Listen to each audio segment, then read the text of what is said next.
Guys, getting ready to the brand new book of zombie video for you today. Today I'm going to be doing the ultimate guys EISENDRACHE. I'd just like to say before we get into the video, this video was meant to be made like a month or two even ago. It was meant to be made ages ago. It was meant to be made in that little break that I took from YouTube. So I've decided I might as well put it out now because I'd rather have this video out than have it at all. So let's get into this. First thing that you're going to want to do as soon as you spawn is grab that tram fuse and enable the landing pad. You're not going to want to use that tram fuse yet. You're going to want to save it for later. Then you're just going to go through round one as usual, knifing the zombies, repairing as many barriers as possible, and getting as many points as possible because you're really going to need them to set up in this map.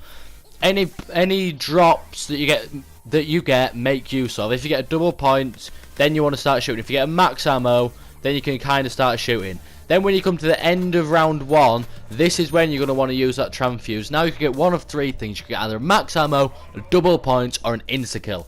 If you're going to get double point, use it, max ammo, shoot as many bullets and get as many points as possible as you can before getting it. If you get an insta-kill, then just grab it and knife the zombies, or if you'd rather, you can literally just leave it. There's sometimes not even any point really getting it. But your main aim is to get 750 points, so you can go and open these two doors here, straight down and progress to the first dragon. Something that you may want to do while you're up here is you can go and like lay down in front of that double tap machine, so you can go and get an extra 100 points there if you need it. Then once you come into this room, you're going to want to go grab the shield part. If you don't know how to build the shield, I've got a video on how to do that, so go check that out. You're going to want to enable that landing pad as well. Then what you're going to want to do is do this dragon. For this, I would recommend grabbing just your pistol for this, rounding up the zombies and spamming all your bullets into them. If you're not comfortable with doing that, then by this point you can have bought quick revive, you can have bought the Vesper. I would recommend if you want to buy a gun, but I am usually happy literally just using the pistol until the until the dragon is done. Then you're going to want to get 2,750 points. Once you got that, you're ready to move on, because you're going to want to come up here and open these two doors up here and follow the route I am taking. I did have double XP on while I recorded this. It was recorded quite a while ago, although we do have another double XP weekend coming up this weekend, surprisingly, which kind of a bad time. They should have done it next weekend really. But after you've come out here, what you're going to want to do is enable this landing pad, then grab your second shield part. For me it was up in this tower, it might be down in that courtyard. Then you want to go down to the no gravity room, grab your final shield part. For me, it seems to have this weird glitch where it almost always spawns in one place, but it might work out for you. After that, you can go ahead, if you've got enough points, grab quick revive. That's the next thing you're going to buy, and then we're going to want to build your shield. Shield is really important on this map. It's like one of the most important things you can have. It shaves you so much on this map. It's mad and you don't even realise it. After that, you're going to want to go to the dragon. While you're down there, you might as well teleport the pack-a-punch pieces, because that's pretty much the worst place to pack-a-punch can be in. You'd rather have it in any of the two places. I usually like to have it up at Bastion, but it's up to you where you want to have it. If you'd rather have it down at the launch pad, or even if you want it down at the Undercroft, you can have it there if you want. But then you're going to want to finish off your second dragon. Once you've done that, you're going to really want to start thinking about buying your first gun. This, I always go for the Vesper. It's just a great point gun. Really fun gun to use. That's the gun I always use. Then you can come and you can do your final dragon. For this, you don't really need to bother about hoarding up that much. With it being such an early round, you can just go for headshots. Collateral damage isn't really going to be a thing, because if you're getting one headshot, then if it hits another zombie, it's going to get another headshot really. And you don't want to be killing multiple zombies, because you want to be making most use out of your zombies as possible to get that. Then you can run down and grab your bow. Make sure to swap out the right gun. I do this all the time, where I just run up to it, swap out my Vesper, and then it's just stupid. I just swap out the wrong gun, I'm left with like an empty MI6. Then you can go and do whatever bow you want. For this I did the electric bow, and then I started doing it there. But as soon as you've got enough points, really you want to be teleporting down here, linking that landing pad, and then it's up to you when you do it. I'm not sure if I did it here or later on. You're going to want to teleport the platform pieces. Like I said, you can teleport them where you like, but you can also get the part for the gravity spikes whenever you want. I think I come back to it a bit later on the second time I go down there.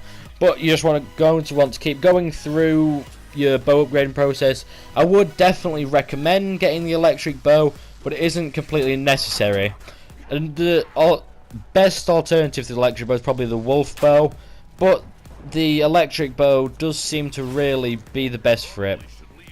But once you've got this, you can go activate the switch. This is when I usually like to do it, after I've come back. I would like to have Jug right now, but you can't always have Jug, so if you've got enough points for it, you are going to want to buy it, really. But if you don't have enough points, you can feel you can survive without it, you really want to buy it later on as possible.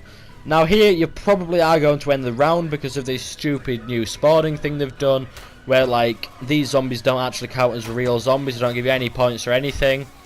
So it doesn't really matter if you end the round here, you just want to grab your Ragnarok part, and then I grab Jug here, but I would recommend going for it as soon as you possibly can, as soon as you have enough points, because sometimes you don't always feel comfortable like not having Jug. Here you're going to want to like finish off your bow. Like I said, I decided to go for the electric bow, but you can go for the wolf bow or even the fire or void if you really want to. But the electric and the wolf are the two main bows I'd want to go for. So now we're going to talk about getting to high rounds.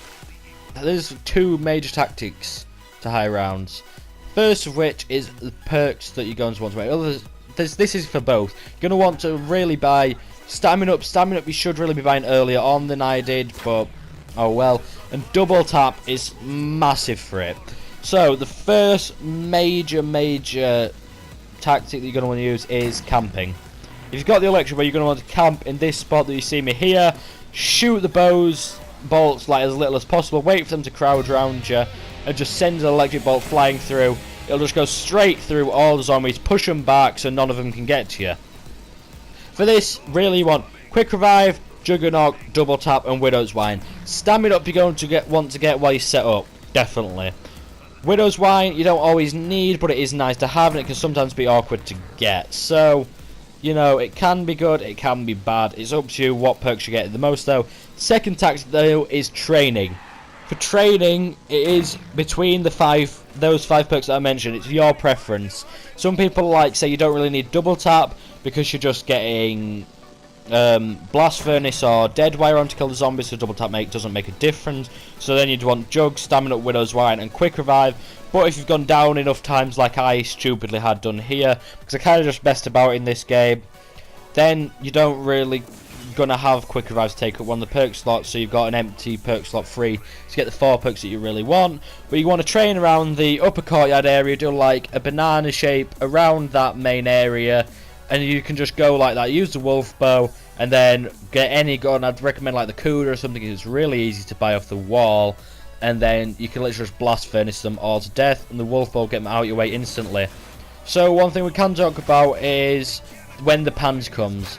What I mainly like to do when the panzer comes is I like to shoot over here, get the death ray, pull out the haymaker. If you can't get the haymaker, get the KRM, pack punch that, and it's insane. This is how you're going to get to high rounds on this map. This is how you're going to survive. This is the best way to kill the panzer. But anyway, guys, if you like this video, leave a like. If you don't subscribe, I do apologise for this being quite late. I will try get them out earlier next time. But anyway, guys, I will see you in the next one.